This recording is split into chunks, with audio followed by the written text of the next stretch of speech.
Sahabat terkasih, ketika ada seseorang yang bertanya kepada kita tentang apa yang paling kita sukai tentang diri kita sendiri, kira-kira apa yang akan kita jawab?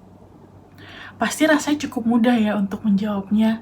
Kita bisa menyebutkan bahwa bagian-bagian yang kita sukai dari diri kita adalah kita orangnya penyabar, kita adalah orang yang penuh dengan kasih sayang, murah senyum, ramah dengan orang lain.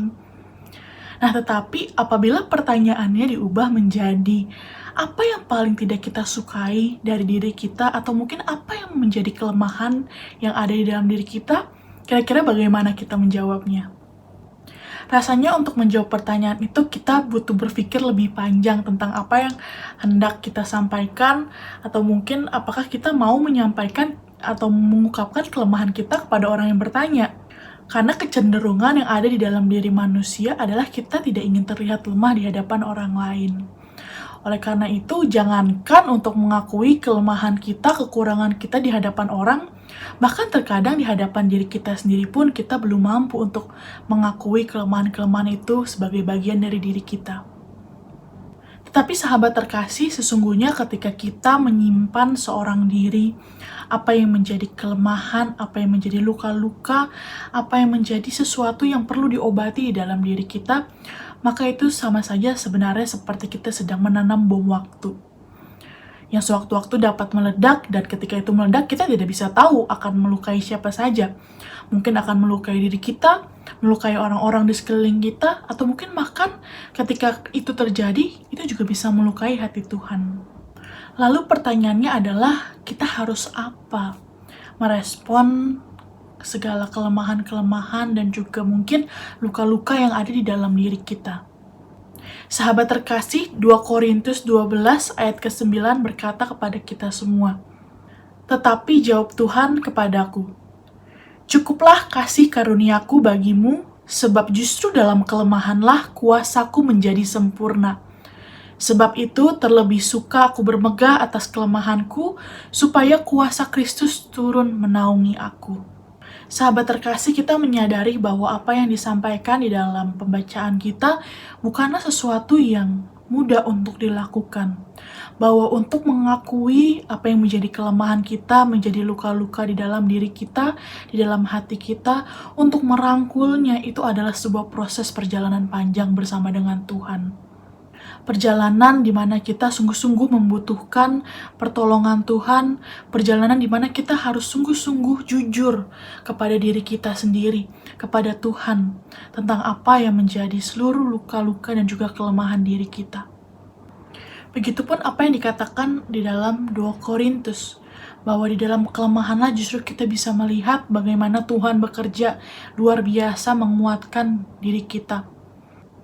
Dan percayalah bahwa hanya orang-orang kuatlah yang mampu mengakui kelemahan mereka dan merangkulnya. Firman Tuhan mengajar kepada kita untuk berdamai dengan kelemahan, dengan luka-luka, dengan segala kekurangan yang juga adalah bagian di dalam diri kita, untuk mengakuinya dan juga untuk merangkulnya. Mengapa? Yang pertama ialah bahwa pertumbuhan dan juga perubahan di dalam kehidupan dimulai ketika kita mau jujur kepada diri kita sendiri, kepada Tuhan, memohon pertolongan dan juga kekuatan dari Tuhan. Ketika kita sudah mau untuk jujur secara penuh kepada diri kita sendiri, mengakui apa yang menjadi kelemahan, menjadi luka-luka di dalam diri kita, memohon pertolongan Tuhan, maka diri kita akan terbuka untuk menerima pemulihan dari Tuhan.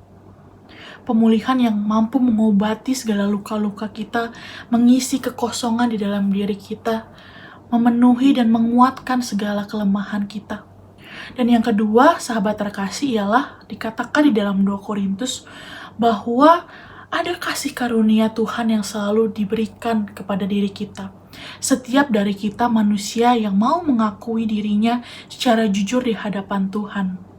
Bahwa melalui firman Tuhan yang menyapa kita pada saat ini, kita diperlihatkan bahwa Tuhan selalu menyertai proses perjalanan kita, proses pemulihan diri kita, dan berkat kasih Tuhan, karunia Tuhan hadir di dalam begitu banyak bentuk, sahabat terkasih, di dalam hidup kita. hadir melalui orang-orang yang ada di sekeliling kita, melalui keluarga kita, melalui rekan-rekan seiman, rekan-rekan komunitas di gereja kita yang saling mendukung, saling menolong, saling mendoakan. Itu adalah bagian dari kasih karunia Tuhan yang menyertai dan juga menolong, menguatkan proses perjalanan kita bersama dengan Tuhan. Dan yang ketiga ialah karena kita meneladani Kristus sendiri yang juga berdamai dengan kelemahannya, dengan luka-lukanya, merangkul itu semua dan menyerahkannya, menjalaninya bersama-sama dengan Allah Bapa yang adalah sumber kekuatan itu sendiri. Oleh karena itu, sahabat terkasih, jangan takut untuk jujur kepada diri kita sendiri dan kepada Tuhan. Jangan menjebak diri kita pada pemikiran atau mindset bahwa kita adalah manusia lemah yang tidak mampu diubahkan, bahwa luka-luka kita tidak akan pulih.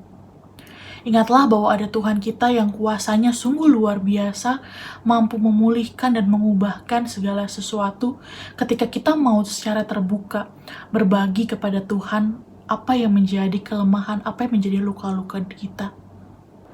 Dan biarlah kiranya Tuhan sendiri yang boleh memulihkan setiap dari kita melalui kasih karunia-Nya di dalam kehidupan kita, melalui orang-orang yang mengasihi kita, melalui orang-orang yang menguatkan, mendoakan, dan juga menolong setiap dari kita.